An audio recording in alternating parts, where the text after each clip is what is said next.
Hey, welcome back. It's time for Chapter 3, entitled Escape. The barn was very large. It was old. It smelled of hay and smelled of manure. It smelled of the perspiration of tired horses and the wonderful sweet breath of patient cows. It often had a sort of peaceful smell, as though nothing bad could ever happen again in the world. It smelled of grain and of harness dressing, and of axle grease, and of rubber boots, and of new rope. And whenever the cat was given a fresh fish head to eat, the barn would smell of fish. But mostly it smelled of hay, for there was always hay in the great loft up overhead, and there was always hay being pitched down to the cows and the horses and the sheep. The barn was pleasantly warm in the winter, when the animals spent much of their time indoors, and it was pleasantly cool in the summer, when the big door stood open to the breeze.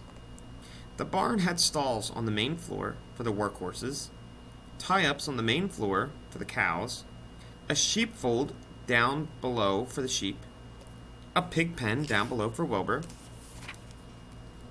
and full of all sorts of things that you would find in barns: ladders, grindstones, pitchforks, monkey wrenches, scythes, lawn mowers, snow shovels, axe handles, milk pails, water buckets, empty grain sacks, and rusty rat traps.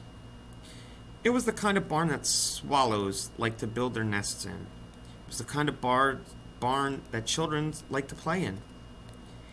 And the whole thing was owned by Fern's uncle, Mr. Homer L. Zuckerman. Wilbur's new home was in the lower part of the barn, directly underneath the cows. Mr. Zuckerman knew that a manure pile is a good place to keep a young pig. Pigs need warmth, and it was warm and comfortable down there in the barn cellar on the south side. Fern came almost every day to visit him. She found an old milking stool that had been discarded, and placed the stool in the sheepfold next to Wilbur's pen. Here, she sat quietly during the long afternoons, thinking, listening, and watching Wilbur. The sheep soon got to know her and to trust her. So did the geese, who lived with the sheep. All the animals trusted her.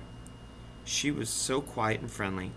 Mr. Zuckerman did not allow her to take Wilbur out, and he did not allow her to get into the pig pen. But he told Fern that she could sit on the stool and watch Wilbur as long as she wanted to. It made her happy just to be near the pig, and it made Wilbur happy to know that he was sitting there right outside his pen. But he never had any fun. No walks, no rides, no swims. Here is Wilbur in his trough, and there is Fern with the sheep and the geese looking through the fence at Wilbur. One afternoon in June, when Wilbur was almost 2 months old, he wandered out of his small yard outside the barn. Fern had not arrived for her usual visit. Wilbur stood in the sun feeling lonely and bored. There's never anything to do around here, he thought. He walked slowly to his food trough and sniffed to see if anything had been overlooked at lunch. He found a small strip of potato skin, and he ate it. His back itched, so he leaned against the fence and rubbed against the boards. When he tired of this, he walked indoors, climbed to the top of the manure pile, and sat down. He didn't feel like going to sleep. He didn't feel like digging. He was tired of standing still, tired of lying down. "I'm less than 2 months old, and I'm already tired of living," he said. He walked out to the yard again. "When I'm out here," he said, "there's no place to go but in. When I'm indoors, there's no place to go but out in the yard." "That's where you're wrong, my friend," said a voice. Wilbur looked through the fence and saw the goose standing there.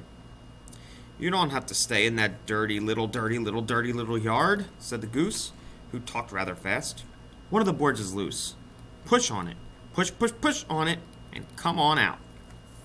"What?" said Wilbur. "Say it slower." At the risk of repeating myself," said the goose, "I suggest that you come out. It's wonderful out here." Did you say the board was loose? That I did, said the goose. Wilbur walked up to the fence and saw the goose was right. One board was loose.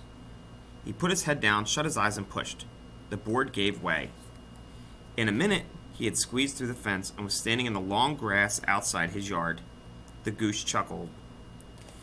How does it feel to be free? She asked. I like it, said Wilbur. That is, I guess I like it. Actually, Wilbur felt queer about being outside his fence, with nothing between him and the big world. Where do you think I'd better go? Anywhere you like, said the goose. Go down through the orchard, root up the sod. Go down through the garden, dig up the radishes, root up everything, eat grass, look for corn. Look for oats, run all over, skip and dance, jump and prance. Go down through the orchard and stroll in the woods. The world is a wonderful place when you're young. I can see that, replied Wilbur. He gave a jump in the air, twirled, ran a few steps, stopped, looked all around, sniffed the smells of afternoon, and then set off walking down through the orchard. Pausing in the shade of an apple tree, he put his strong snout into the ground and began pushing, digging and rooting. He felt very happy. He had plowed up quite a piece of ground before anyone noticed him. Mrs. Zuckerman was the first to see. She saw him from the kitchen window, and she immediately cried out for the men. Homer! She cried. Pigs out! Lurvy! Pigs out! Homer! Lurvy! Pigs out! He's down under the apple tree! Now the trouble starts, thought Wilbur. Now I'll catch it. The goose heard the racket, and she too started hollering. Run, run, run, downhill! Make for the woods, the woods! She shouted to Wilbur. They'll never, never, never catch you in the woods! The Cocker Spaniel heard all the commotion, and he ran out of the barn to join the chase. Mr. Zuckerman heard, and he came out of the machine shed where he was mending a tool. Lurvy, the hired man, heard the noise and came up from the asparagus patch where he was pulling weeds. Everybody walked toward Wilbur, and Wilbur didn't know what to do. The woods seemed a long way off, and anyway, he'd never been down there in the woods, and he wasn't sure he would like it. Get around behind him, Lurvy, said Mr. Zuckerman, and drive him towards the barn. And take it easy, don't rush him. I'll go get a bucket of slops. The news of Wilbur's escape spread rapidly among the animals on the place. Whenever any creature broke loose on Zuckerman's farm, the event was of great interest to the others. The goose shouted to the nearest cow that Wilbur was free, and soon all the cows knew. Then one of the cows told one of the sheeps, and soon all the sheeps knew.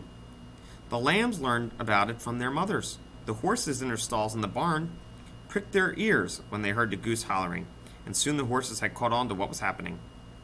Wilbur's out, they said. Every animal stirred and lifted his head, and it became excited to know that one of his friends had gotten free and was no longer penned up or tied fast. Wilbur didn't know what to do or which way to run. It seemed as though everybody was after him. If this is what it's like to be free, he thought, I believe I'd rather be penned up in my own yard. The Cocker Spaniel was sneaking up from him on one side. Lurvy, the hired man, was sneaking up on him from the other side. Mrs. Zuckerman stood ready to head him off if he started for the garden. And now Mr. Zuckerman was coming towards him carrying a pail. This is really awful, thought Wilbur. Why doesn't Fern come? And he began to cry. The goose took command and began to give orders. Don't just stand there, Wilbur. Dodge about, cried the goose. Skip around, run towards me, slip in and out, in and out, in and out. Make for the woods, twist and turn. The Cocker Spaniel sprang for Wilbur's hind leg. Wilbur jumped and ran. Lurvy reached out and grabbed. Mrs. Zuckerman screamed at Lurvy. And the goose cheered for Wilbur. Wilbur dodged between Lurvy's leg. Lurvy missed Wilbur and grabbed the spaniel instead. Nicely done, cried the goose. Try it again. Run downhill, suggested the cows. Run towards me, yelled the gander. Run uphill, cried the sheep. Twist and turn, honked the goose. Jump and dance, said the rooster. Here's Mr. and Mrs. Arabelle. Here's his bucket of slops. And here is the chase. You can see Wilbur sneaking through Lurvy's legs, and Lurvy gets the Cocker Spaniel, and here's all the animals telling him what to do. "Look out, Lurvy!" called the cows. "Look out for Zuckerman!" yelled the gander. "Watch out for the dog!" cried the sheep. Listen to me!" screamed the goose. Poor Wilbur was dazed and frightened by all this hullabaloo. He didn't like being the center of all this fuss. He tried to follow the instructions his friends were trying to give him, but he couldn't run downhill and uphill at the same time. And he couldn't turn and twist when he was jumping and dancing. And he was crying so hard he could barely see anything that was happening. After all, Wilbur was a very young pig, not much more than a baby, really. He wished Fern were there to take him in his arms and comfort him.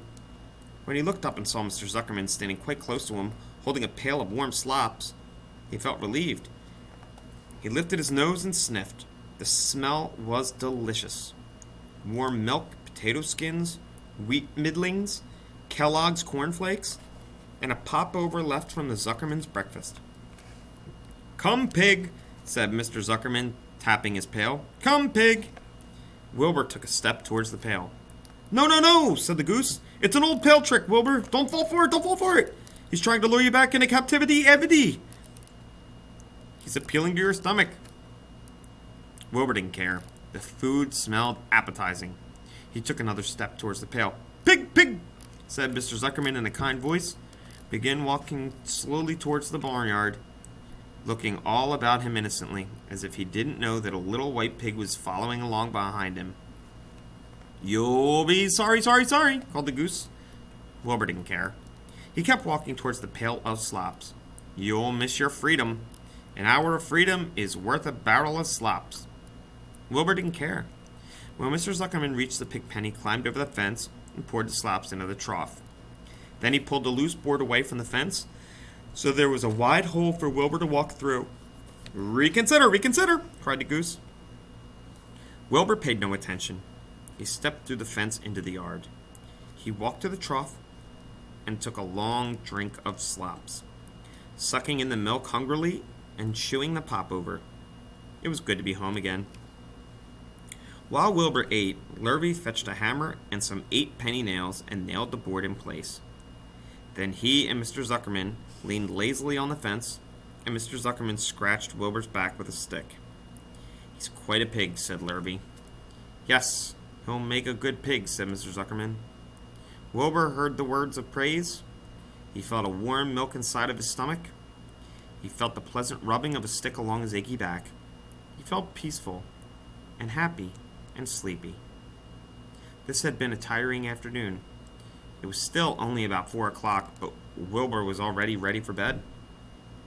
"I'm really too young to go out into the world alone," he thought, as he lay down.